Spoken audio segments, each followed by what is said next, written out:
Hello student, आप Mohammad Saqib Azmi, your biology teacher. तो student, पिछले लेक्चर में हमने एक बहुत ही इंपॉर्टेंट डिजीज़ को कवर किया। उस डिजीज़ का नाम मलेरिया था और हमने ये देखा मलेरिया के बारे में। आपका मलेरिया हमने मलेरिया के बारे में देखा कि मलेरिया के लिए जो रिस्पॉन्सिबल ऑर्गेनिज्म है या फिर उसका जो प्राइमरी कॉज होता है वो कोई मॉस्किटो ना हो करके, बल्कि एक बहुत ही सिंपल ऑर्गेनिज्म होता है जिसको हम क्या बोलते हैं, प्लाज्मोडियम। तो प्लाज्मोडियम एक यूनिसेलुलर प्रोटोजोवन है। प्लाज्मोडियम, और हमने इसकी स्पीसीज के बारे में पढ़ा। उसमें से कौन सी स्पीसीज ज़्यादा मतलब उनका जो इफेक्ट होता है हमारी बॉडी पे, ह्यूमन बॉडी पे स्ट्रॉन्ग होता है, किनका स्ट्रॉन्ग नहीं होता है, इसके बारे में हमने बात की। जैसे हमने उसमें प्लाज्मोडियम वाइवेक्स के बारे में बात की, प्लाज्मोडियम ओवेल के बारे में बात की, साथ में प्लाज्मोडियम मैलरी और प्लाज्मोडियम फैल्सीपेरम। तो फैल्सीपेरम का जो इफेक्ट हमारी बॉडी पे पड़ता है वो ज़्यादा स्ट्रॉन्ग होता है as compare to ovale, vivax and malariae के। तो ये किस तरीके से हमारी बॉडी के अंदर पहुंचते हैं, किस तरीके से ये मल्टीप्लाई करते हैं, इनका नंबर कैसे इंक्रीज करता है और ये बीमारी को कैसे कॉज करते हैं, मतलब डिजीज को कैसे कॉज करते हैं, इन सारी चीज़ों के बारे में आज के लेक्चर में। ये थोड़ा लेक्चर पिछले वाले लेक्चर से ज़्यादा टफ होगा क्योंकि इस लेक्चर में हम लाइफ साइकिल के बारे में बात करने जा रहे हैं, वो भी प्लाज्मोडियम की। प्लाज्मोडियम किस तरीके से हमारी बॉडी के अंदर मल्टीप्लाई करता है और कैसे ये करता है, इस चीज़ के बारे में बात करें।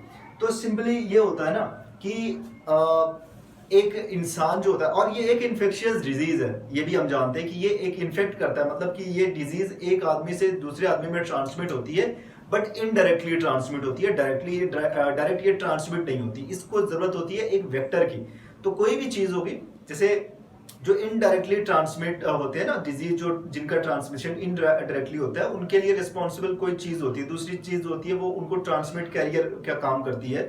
तो प्लाज्मोडियम को भी एक आदमी से लेके दूसरे आदमी में ले जाने का काम जो है वो मॉस्किटो करता है। इसीलिए मॉस्किटो यहाँ पे वेक्टर का काम कर रहा है, ठीक है। उनकी बॉडी पे कोई खास इफेक्ट नहीं पड़ता, बट वो भी इन्फेक्ट हो जाते हैं, बट उनका उनका कोई खास उनको नुकसान नहीं होता। चलो हम बात करते हैं कि किस तरीके से होता है। देखो, स्टार्ट करते हैं, आपकी जो बुक है एनसीईआरटी उसमें जैसे दिया वैसे स्टार्ट करते हैं कि एक मॉस्किटो है, वो आता है हमारी स्किन पे, यहाँ पे बाइट करता है। ऑफ कोर्स वो बाइट क्यों कर रहा है, उसको चाहिए ब्लड। फीमेल एनाफिलीज जो होते हैं, यहाँ पे मैं फिर से एक बार आपको लिख दे रहा हूँ, फीमेल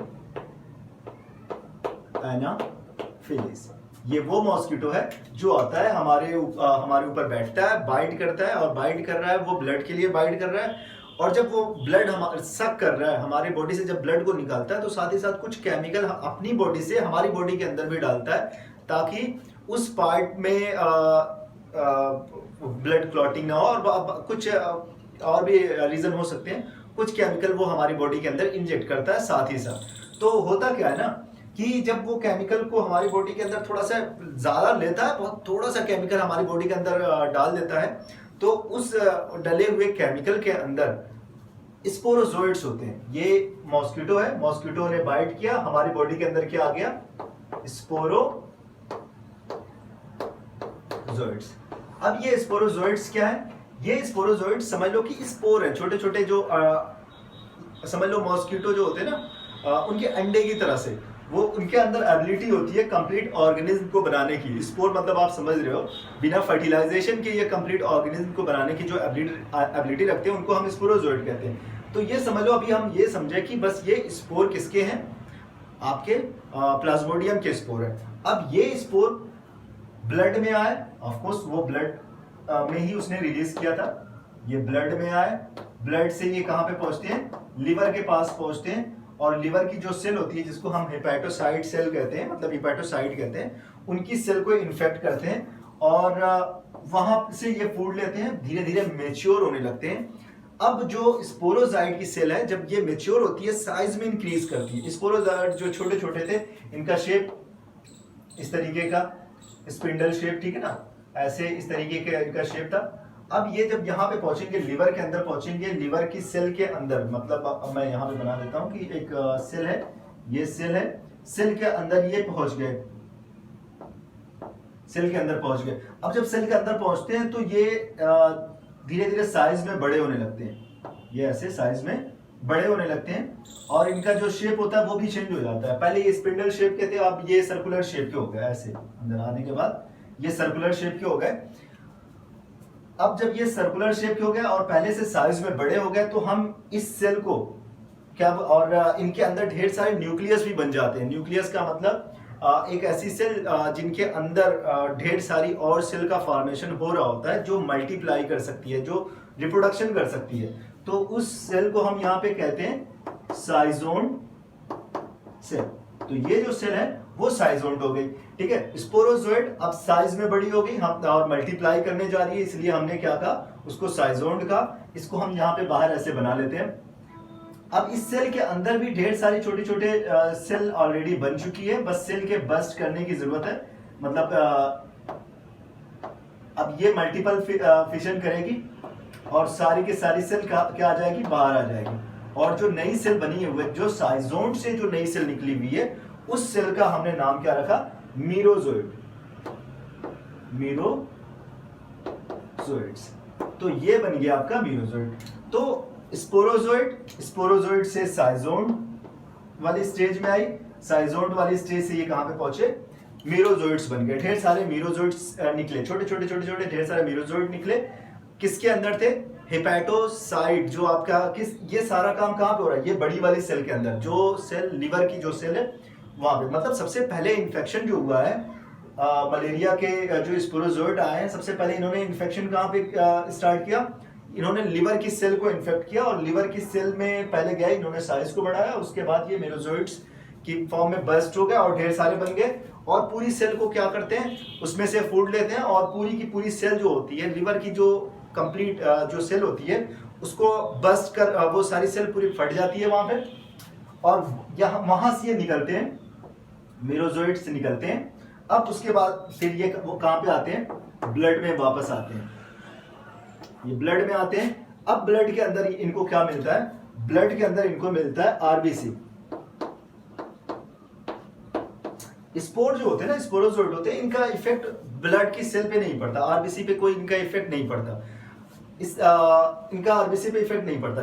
लेकिन जब ये मीरोजोइड की फॉर्म में होते हैं, तो ये आरबीसी पे इफेक्ट डाल सकते हैं। तो जब ये आरबीसी की फॉर्म को देखते हैं, तो आरबीसी को ये इन्फेक्ट करते हैं।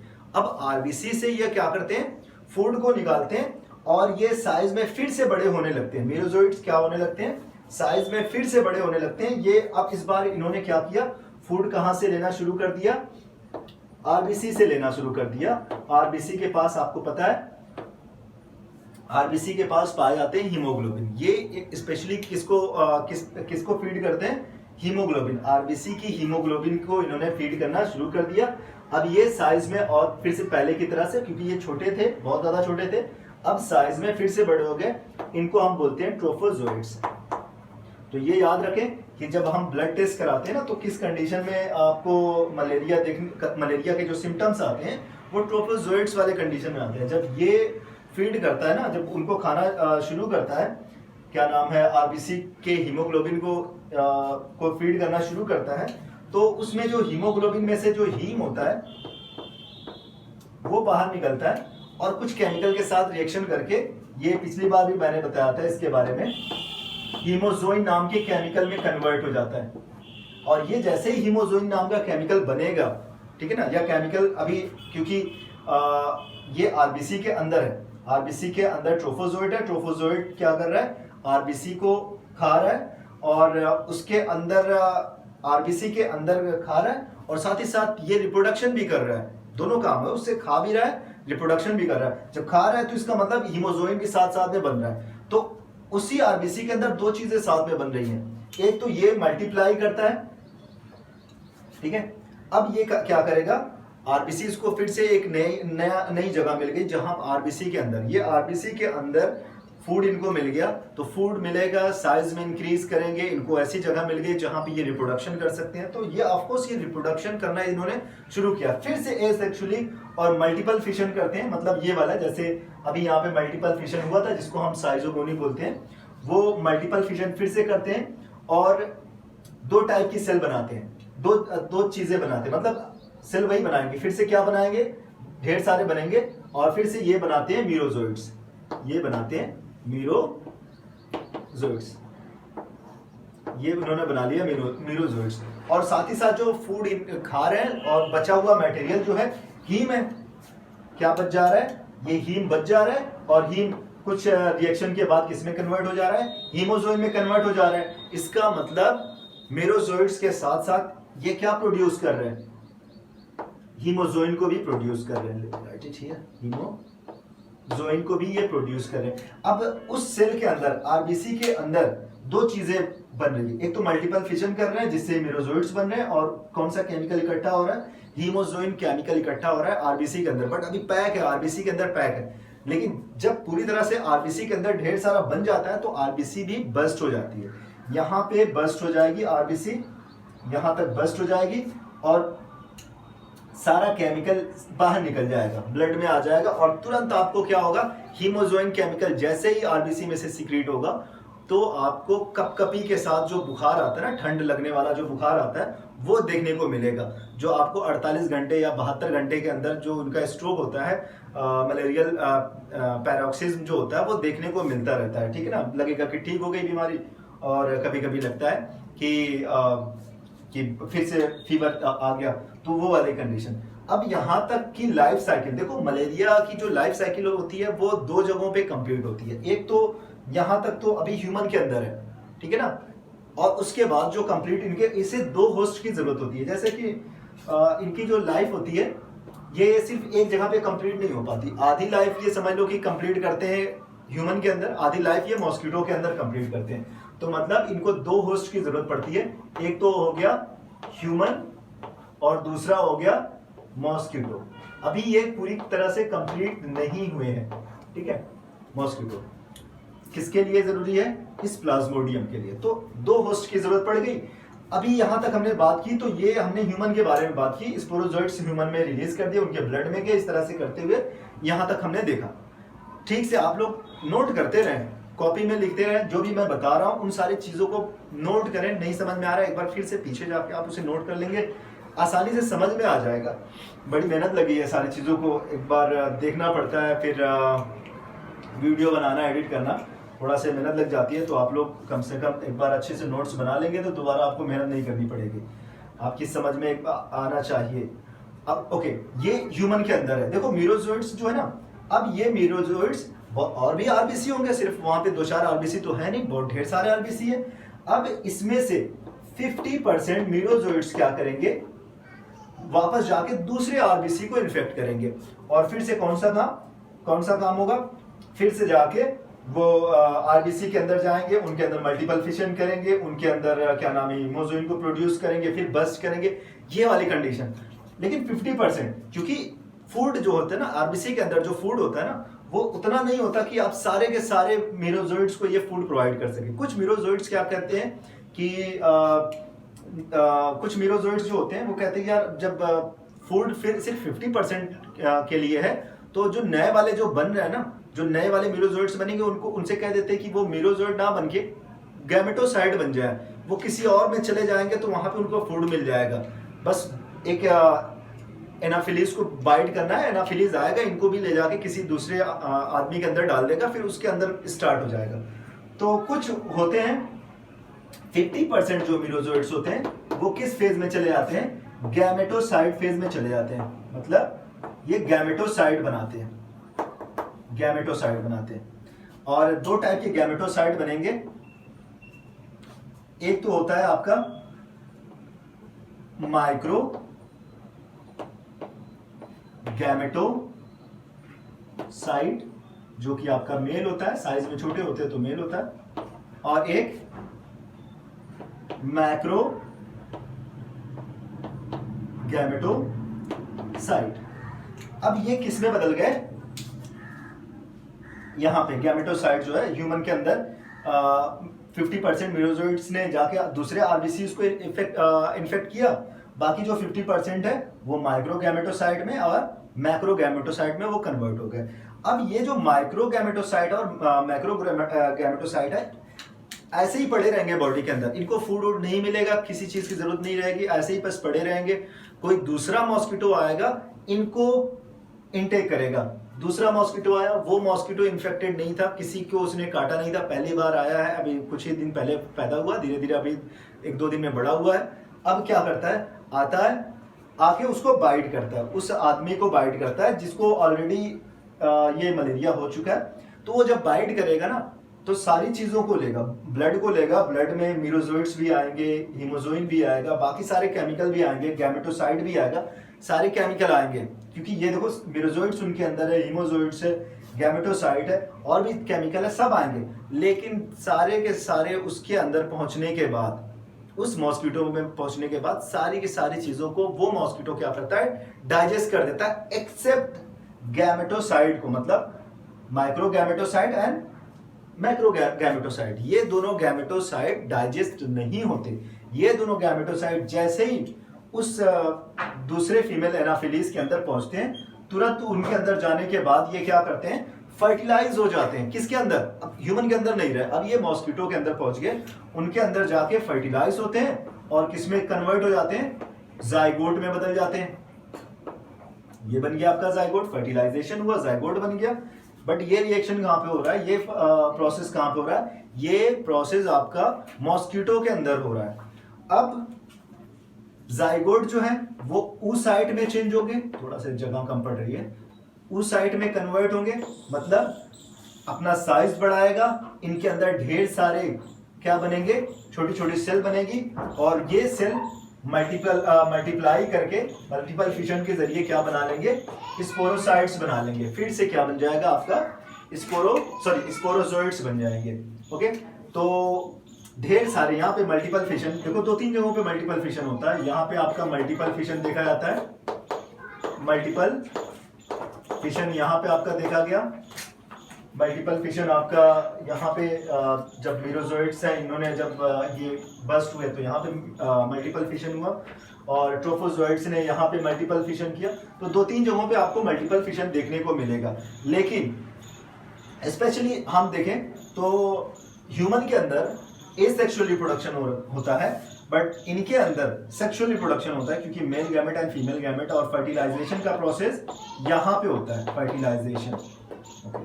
तो फिर से आपके क्या बन गए, स्पोरोजोइड। और ये स्पोरोजोइड कहाँ पे जाके स्टोर होते हैं, मतलब कि मॉस्किटो के अंदर उस साइड बस्ट हुआ, यहाँ पे मल्टीपल फिशन हुआ, उस साइड बस्ट हुआ, ढेर सारे स्पोरोजोइड बने।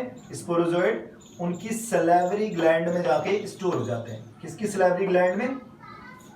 मॉस्किटो की सैलिवरी ग्लैंड में ये सारी चीजें स्टोर हो जाती हैं। अब सैलिवरी ग्लैंड में ये सारी चीजें स्टोर हो गई, मतलब इस सारी चीजें का मतलब यही, स्पोरोजोइड स्टोर। अब जब ये फिर से किसी को बाइट करेंगे, एक ऐसे आदमी को बाइट करेंगे जिसको अभी मलेरिया नहीं है, उसको बाइट करेंगे, फिर से स्पोरोजोइड को उसके अंदर डाल देंगे। आई होप कि आपको उतना समझ में आ गया। तो एक बार फिर से मैं आपको समझा दे रहा हूँ, सारी चीजों को रिकॉल कर दे रहा हूँ। देखो, जैसे एक इन्फेक्टेड आपका एनाफिलीज मॉस्किटो है, उसने आके किसी इंसान को बाइट किया, अब स्पोरोजोइड उनके अंदर छोड़ा। अब ये स्पोरोजोइड साइज में बड़े होते हैं, साइजोन सेल में बदल जाते हैं, फिर साइजोन सेल बर्स्ट होती है, तो उसमें से उस साइजोन सेल के अंदर से ढेर सारे मीरोजोइड्स निकलते हैं, और ये कहाँ पे चले जाते हैं, ब्लड के अंदर। पहले उन्होंने लिवर को इन्फेक्ट किया, और लिवर से क्या निकला, मीरोजोइड्स निकलते हैं, आरबीसी को इन्फेक्ट करते हैं। अब उसी मीरोजोइड को हम आरबीसी के अंदर जब पहुंचते हैं तो हम उसको ट्रोफोजोइड बोलते हैं। है तो मीरोजोइड, बट इनको हम क्या बोल रहे हैं, ट्रोफोजोइड बोल रहे हैं। अब ये ट्रोफोजोइड आरबीसी के हीमोग्लोबिन पे फीड कर रहा है, उनको खा रहा है, हीम वाला पार्ट छोड़ दे रहा है, ग्लोबुलिन वाला पार्ट खा जा रहा है। हीम वाला पार्ट किसी जो हीम है वो किसी और केमिकल के साथ रिएक्शन करके हीमोजोइन में बदल रहा है, और ये हीमोजोइन जब बनेगा तो बुखार आना कंफर्म है। बट अभी किसके अंदर है, आरबीसी के अंदर सारी चीजें बन रही है, और जैसे ही आरबीसी बस्ट होती है, फिर इसके बाद ये फिर से मल्टीपल फिशन करते हैं, मीरोजोइड्स बनते हैं, और आपका हीमोजोइन वहां पे ऑलरेडी बना हुआ है। ये सारी चीजें बस्ट करती हैं, तो कहां पे निकलती हैं सारी चीजें, ब्लड के अंदर रिलीज कर दी जाती है। उससे आपको फीवर आता है, आपको ठंड लगती है, ये सारे सिम्टम्स देखे जाते हैं। बट सारे के सारे मीरोजोइड्स जो होते हैं, नए वाले जो मीरोजोइड्स बने, इसमें से 50% के लिए फूड था, तो 50% ये क्या करते हैं, आरबीसी को इन्फेक्ट करते हैं, क्योंकि 100% इन्फेक्ट कर देंगे तो इंसान की डेथ हो जाएगी और इनका भी कोई फायदा नहीं होगा। तो पैरासाइट का यही मसला है। पैरासाइट को पता है कि हम अगर पूरी तरह से इंसान को खत्म कर देंगे तो फिर हम भी खत्म हो जाएंगे।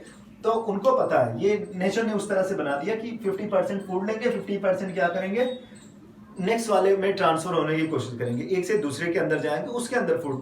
तो 50% जो है ना वो गैमेटोसाइट में कन्वर्ट हो जाएंगे, और गैमेटोसाइट जब मॉस्किटो के अंदर जाएगा, मॉस्किटो आएगा, बाइट करेगा, अब उसके अंदर सारे केमिकल डाइजेस्ट हो जाएंगे, एक्सेप्ट आपका जो गैमेटोसाइट होता है ये डाइजेस्ट नहीं होगा। ये क्या करता है, ये जाएगा उनकी बॉडी के अंदर, और जैसे दोनों गैमेटोसाइट होंगे, मेल गैमेटोसाइट जो लार्ज साइज के होंगे वो आपके उनको हम माइक्रो गैमेटोसाइट बोलेंगे, वो फीमेल गैमेटोसाइट होंगे, और माइक्रो गैमेटोसाइट जो कि मेल गैमेटोसाइट है, और ये साइज में छोटे होंगे।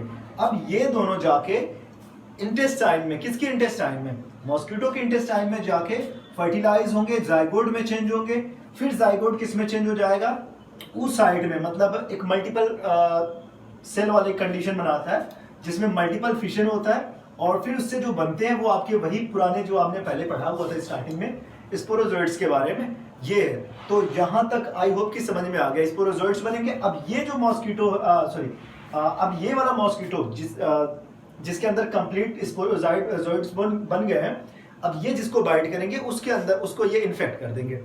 तो इस तरीके से एक लाइफ साइकिल कंप्लीट होती है, और इनकी लाइफ साइकिल जो होती है, दो होस्ट की जरूरत पड़ती है। पहला तो इसमें आपका ह्यूमन होगा, सेकेंड आपका क्या होगा, मॉस्किटो होगा। तो ह्यूमन के अंदर कुछ डेवलपमेंट होगा, उसके बाद मॉस्किटो के अंदर डेवलपमेंट होगा।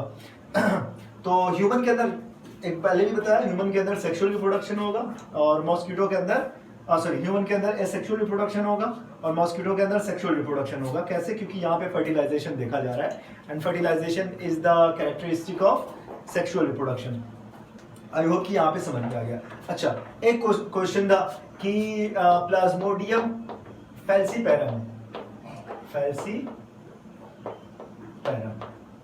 तो प्लाज्मोडियम फैल्सीपेरम ये बाकी जो होते हैं, means as compare to vivax और ओवेल एंड मैलेरी से ज़्यादा स्ट्रॉन्ग क्यों होते हैं? देखो होता क्या है ना कि ट्रोफोजोइट्स जो होते हैं, तो ये थोड़ा सा मिट गया, इलेक्ट्रिसिटी चली गई थी, कुछ बच्चे आए, उन्होंने ये सारी चीज़ें ख़राब कर दी। तो जो ट्रोफोजोइट्स होते हैं ये किसको इन्फेक्ट करते हैं वो इंपॉर्टेंट है। ट्रोफोजोइट्स एक्चुअली मेच्योर आरबीसी को इन्फेक्ट करते हैं। ये जो ट्रोफोजोइट्स होते हैं ये इनका इफेक्ट किस पे पड़ता है, या फिर जो मेरोजोइट्स होते हैं ये किसके अंदर ज़्यादा किसको इन्फेक्ट करते हैं? आरबीसी को इन्फेक्ट करते हैं। बट जब हम बात करते हैं फैल्सीपेरम के बारे में, कौन सा, किसके मेरोजोइट्स? फैल्सीपेरम के जो मेरोजोइट्स होते हैं, मतलब फैल्सीपेरम पेरेंट्स जो होते हैं, ये क्या करते हैं, ये मेच्योर और इमेच्योर दोनों टाइप के आरबीसी को इन्फेक्ट करते हैं। तो जो आरबीसी का डिस्ट्रक्शन होता है फैल्सीपेरम की कंडीशन में ज्यादा होता है, जबकि इसकी कंडीशन में आपका नॉर्मल होता है, आपका विवैक्स हो गया, बैलेरी हो गया, और ओवेल की कंडीशन में स्लो होता है। दूसरा, अब हीमोजोइन के बारे में, हीमोजोइन कैसे रिलीज होता है, कैसे बनता है, इसके बारे में मैंने बता दिया। तो आई होप कि ये सारी चीजें समझ में आ गई। कोई क्वेश्चन रहेगा आप जरूर कमेंट बॉक्स में लिख के बताइएगा। और सारी चीज़ों को मैंने अपने तरीके से एक्सप्लेन करके, आसान तरीके से एक्सप्लेन किया हुआ है। और अगर आप देखें या दूसरे तरीके से देखें, जैसे हमें पता है कि कोई भी लाइफ होती है वो 2 या 3 स्टेज में पूरी होती है। ह्यूमन का ही है, उसमें बर्थ के बाद आपका उसमें जुवेनाइल स्टेज आती है, फिर एडल्ट स्टेज आती है, फिर सेनेजेंस आते हैं, लास्ट में उसकी डेथ होती है। इसी तरह से जो मॉस्किटो होते हैं ना, ये प्लाज्मोडियम होते हैं ना, इनकी भी अलग अलग स्टेजेस होती है, इनकी लाइफ की अलग अलग स्टेजेस होते हैं लाइफ साइकिल की। इनकी लाइफ साइकिल जो होती है 2 होस्ट में कंप्लीट होती है। 3 स्टेज पाए जाते हैं। एक होता है प्री एरिथ्रोसाइटिक फेज, पहला तो ये हो जाएगा pre erythrocytic phase, second erythrocytic phase, और थर्ड गैमेटोसाइटिक फेज। तो 3 यहाँ पे आपके फेजेस देखने को मिलेंगे। आई होप कि आपको समझ में आ गया। अगर नहीं समझ में आया तो आप देख लीजिए। प्री एरिथ्रोसाइट का मतलब इन्फेक्ट करेंगे आरबीसी को उससे पहले की स्टेज, मतलब कि आपको लिवर वाली, जब तक वो लिवर को इन्फेक्ट करता है वो प्री एरिथ्रोसाइटिक स्टेज होगी। जब वो आरबीसी के अंदर पाया जाएगा वो वाली लाइफ, ट्रोफोजोइट वाली लाइफ, इनकी क्या कहलाएगी? एरिथ्रोसाइटिक फेज कहलाएगी। और लास्ट वाली जो होगी, जो जिसके बारे में हम ये जानते हैं, जिसमें गैमेट का फॉर्मेशन होता है या गैमेटोसाइट बनते हैं, उसको हम गैमेटोसाइटिक फेज कहेंगे। तो ये हम इनको 3 अलग अलग फेजेस में डिवाइड कर सकते हैं। एनसीईआरटी में बहुत ज़्यादा डिटेल दिया नहीं है, बट एक्सप्लेन करने के लिए मैंने सारी चीज़ों को थोड़ा से बियॉन्ड द एनसीईआरटी जाके समझाने की कोशिश की है। आई होप कि सारी चीज़ें आपको बहुत अच्छे से समझ में आ गई। सारे लेक्चर को आप कंप्लीट वॉच करें, कोई प्रॉब्लम है आप ज़रूर बताएं। Thank you so much.